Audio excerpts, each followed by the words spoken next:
योगी आदित्यनाथ ने कहा है कि किसी भी सही चीज का योगी आदित्यनाथ ने ये भी कहा, जो आप लोग डर के नहीं पूछ रहे हैं, वो ये है कि उन्होंने कहा कि कोई भी प्रॉपर्टी को वक्फ डिक्लेयर करता है। वक्फ बोर्ड झूठ बोल रहे हैं। वक्फ प्रॉपर्टी कैसे बनती है?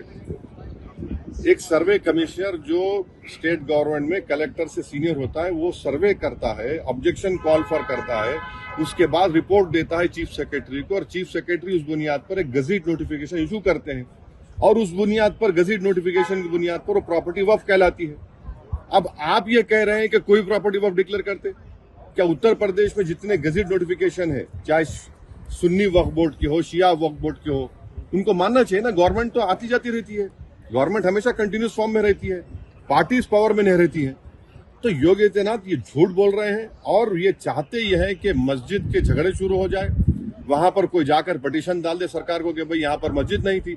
इस बिल में मैं फिर से कह रहा हूं, इसमें पावर इतने हैं कि कलेक्टर अगर इंक्वायरी ऑर्डर करेगा किसी वक्फ प्रॉपर्टी की, तो इंक्वायरी खत्म ही नहीं करेगा कलेक्टर, और जब इंक्वायरी ऑर्डर करेगा तो वक्फ प्रॉपर्टी नहीं रहेगी।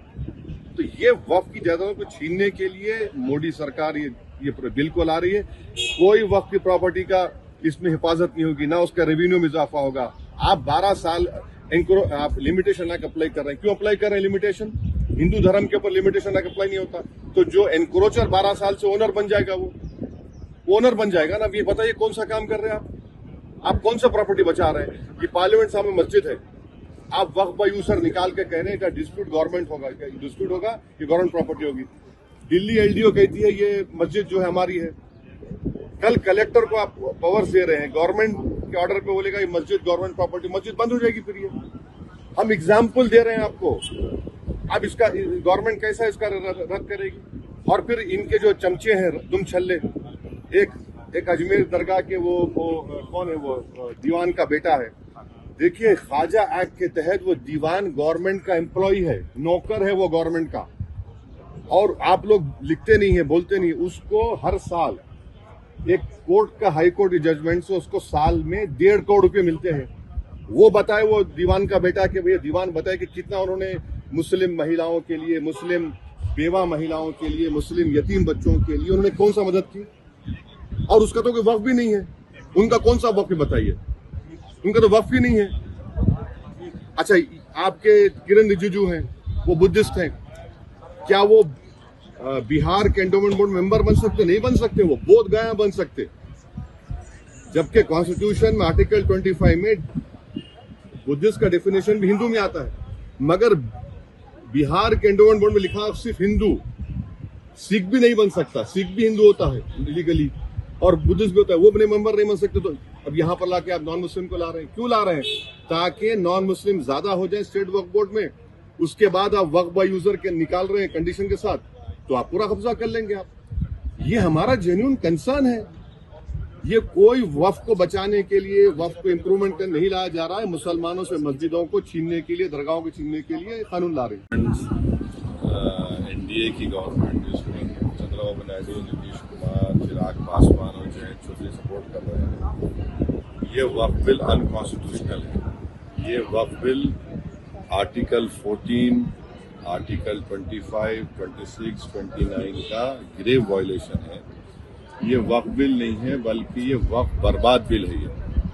और अगर चंद्रबाबू नायडू, नीतीश कुमार, चिराग पासवान, जयंत चौधरी इसकी तायीद करेंगे, तो वो अपने पॉलिटिकल रीजंस की वजह से, या जो भी उनके नैरो रीजन तायीद कर रहे हैं नरेंद्र मोदी सरकार की, ये बात साबित हो जाएगी कि वो मुसलमानों की मस्जिदों को, दरगाहों को, खानखाहों को, इवैक्यू वक्फ प्रॉपर्टीज को लिमिटेशन एक्ट अप्लाई करेंगे तो एनक्रोचर्स को रिवॉर्ड करेगी। तो वो उसकी ये सपोर्ट कर रहे हैं।